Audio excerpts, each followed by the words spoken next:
Hello students, good morning all of you. कैसे हैं आप सभी? आशा करता हूं कि आप सभी अच्छे होंगे। आज हम क्लास 11th की जो अकाउंटेंसी है इसमें चैप्टर फर्स्ट में जो आज का हमारा टॉपिक है वो है ऑब्जेक्टिव ऑफ अकाउंटिंग। तो यहाँ पे हम देखते हैं कि कोई एक ऑब्जेक्टिव तो अकाउंटिंग का नहीं है, वेरियस टाइप ऑफ ऑब्जेक्टिव हैं। निम्न ऑब्जेक्टिव हैं जो अकाउंटिंग के, उनके ऊपर आज हम इसमें चर्चा करेंगे वन बाय वन। तो इसमें सबसे पहले जो हमारे पास है, to keep a systematic record of business transactions. Accounting को मेंटेन करने का जो ऑब्जेक्टिव है उसमें ये है कि इससे जो बिजनेस ट्रांजैक्शंस का रिकॉर्ड है वो क्या होता है, उसे सिस्टमैटिक वे से रखा जा सके, इसलिए हम इसको मेंटेन करते हैं। इसमें अगर मेन ऑब्जेक्टिव है, माना जाता है कि रिकॉर्ड जब तक कंप्लीट नहीं होगा तब तक हमारे पास दूसरी इंफॉर्मेशंस प्राप्त नहीं हो सकती। और यहाँ पे जो रिकॉर्ड रखा जाता है वो स्पेसिफाइड जो रूल्स हैं उनको ध्यान में रख के रखा जाता है। कंप्लीट रिकॉर्ड ऑफ ट्रांजेक्शन्स जो होता है उससे हमें सपोर्ट मिलती है कि किसी तरह की कोई गलती या कोई फ्रॉड होने की संभावना है वो नहीं रहती, और इससे बिजनेस सेफ हो जाता है। और इस उद्देश्य के लिए हम यहाँ पे जो ट्रांजेक्शन रखते हैं पहले उनको क्या जर्नल या सब्सिडी बुक में उनका लिखा जाता है, और उसके बाद में इनकी पोस्टिंग है वो लेजर के द्वारा लेजर के अंदर कर दी जाती है। तो यहाँ पर इस प्रकार हमारा सिस्टमैटिक रिकॉर्ड जो है वो तैयार हो जाता है ट्रांजेक्शन्स का, और ये हमारा एक उद्देश्य पूरा होता है इस यहाँ पर अकाउंटिंग को रखने का।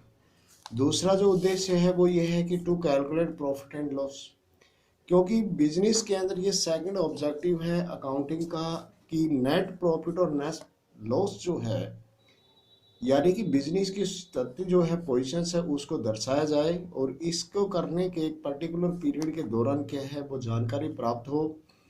और इस उद्देश्य के लिए हमें यहाँ पर trading profit and loss account है वो तैयार करना पड़ता है उस पीरियड का। और ये सभी जो इससे रिलेटेड आइटम होती हैं, जो जैसे कि परचेज हुआ, सेल्स एक्सपेंसेस, रेवेन्यू एक्सपेंसेस जो है, इनकम हुई, ये इसके अंदर trading profit and loss account के अंदर लिखी जाती हैं। और इस प्रकार यहाँ पे जो trading profit and loss account बनाने से जो हमें निम्न जो इन्फॉर्मेशंस हैं वो हम आसानी से कलेक्ट कर सकते हैं, जैसे कि how much goods have been purchase during the particular period.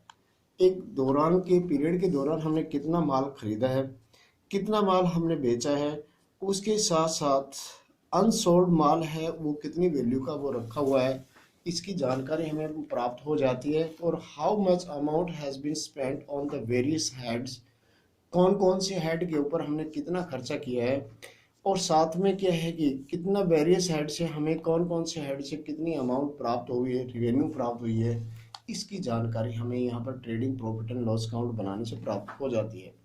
और जब ये सूचना हमें प्राप्त हो जाती है तो बिजनेस है वो इफेक्टिव कंट्रोल उसके ऊपर कर सकता है, खर्चों के ऊपर, और इसके है वो सक्षम हो जाता है। थर्ड अगर हम बात करें तो to know the exact reason leading to the net profit और नेट लॉस।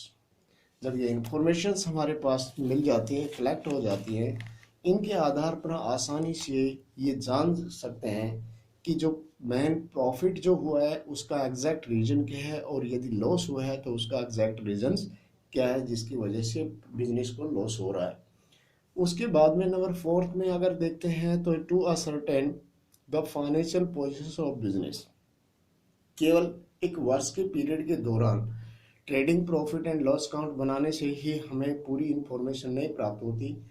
एक बिजनेसमैन जो है उसका वो चाहता है कि उसे संपूर्ण जानकारी प्राप्त हो, उसे फाइनेंशियल पूरी संपूर्ण जो बिजनेस की जो हेल्थ है उसके बारे में उसे जानकारी प्राप्त हो।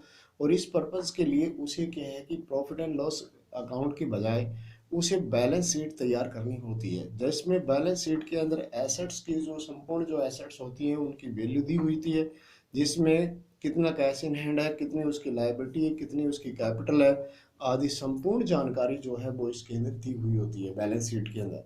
और बैलेंस शीट जब तैयार हो जाती है तो वहाँ पे हम निम्न जो क्वेश्चंस हैं उनके आंसर हमें प्राप्त हो जाते हैं, जिसमें कि how much the business has to be recover from the debtors, debtors से कितना रिकवर होना है, क्रेडिटर्स को कितना भुगतान करना है, इसके साथ कैश इन हैंड कितना है, कैश एट बैंक कितना है, क्लोजिंग स्टॉक हमारे पास कितना है, फिक्स एसेट्स कितनी है।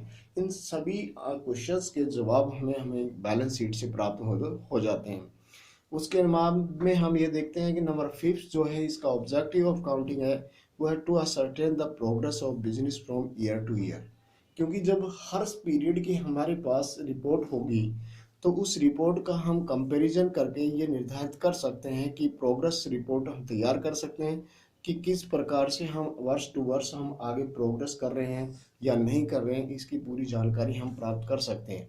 उसके साथ नंबर 6 में अगर हम देखते हैं तो to prevent and detect error and fraud. अगर हमें सिस्टमेटिक रिकॉर्ड हमारा बना तैयार हो जाता है तो किसी भी तरह की कोई जो है जो एरर होती है और कोई फ्रॉड होता है उसे रोका और कम किया जा सकता है। ये भी हमारा एक उद्देश्य है अकाउंटिंग को मेंटेन करने का। नेक्स्ट है नंबर 7 के अंदर अगर हम देखते हैं to provide the information to the various parties. क्योंकि एक बिजनेस के साथ इंटरनल पार्टीज और एक्सटर्नल दोनों तरह की पार्टियां हैं वो जुड़ी होती है। अनदर मेन ऑब्जेक्टिव इसके अंदर ये लेके जाता है कि क्योंकि इनके साथ हमें जो वेरियस पार्टीज है उनका इंटरेस्ट बिजनेस में होता है और उनके साथ कम्युनिकेट करना बहुत ज़रूरी होता है। इसमें ओनर्स है, इन्वेस्टर है, क्रेडिटर्स है, बैंक्स, एम्प्लॉयज़ और इसमें गवर्नमेंट अथॉरिटीज़ आदि सभी इसके अंदर शामिल होती हैं। तो हम ये कह सकते हैं कि जो इन्फॉर्मेशन हमें प्राप्त होती है इन इन्फॉर्मेशंस को हम इनके साथ शेयर कर सकते हैं, इनके साथ साझा कर सकते हैं और इससे बिजनेस को काफ़ी क्या है कि मदद मिलती है, सपोर्ट मिलती है और बिजनेस आगे बढ़ता है। तो मेरे को उम्मीद है कि आज की जो इसके ऑब्जेक्टिव ऑफ काउंटिंग है वो कितने हैं, क्या ऑब्जेक्टिव ऑफ काउंटिंग किसी पे आते हैं, कौन कौन सी ये ज़रूरतों को पूरा करते हैं, इसकी जानकारी आपको इससे प्राप्त होगी वीडियो से। वीडियो पसंद आती है तो इसे लाइक और सब्सक्राइब करें। Thanks, have a nice day.